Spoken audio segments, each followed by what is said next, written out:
And if you want to solve your problems and if you want to heal on the basis of this identification,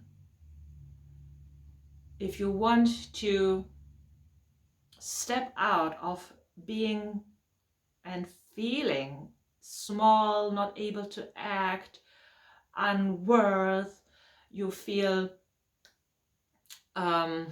limited, because you are, if you identify with being only human, then this path will take a lot of time, and your mind will even tell you it might afford more than one life, because that's what the limited mind understands and knows.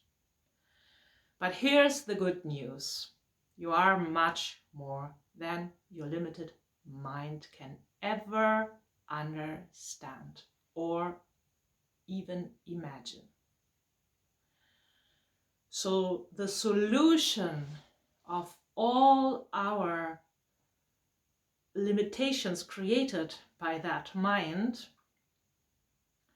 is to step out of that. And you can do that in 3 simple steps.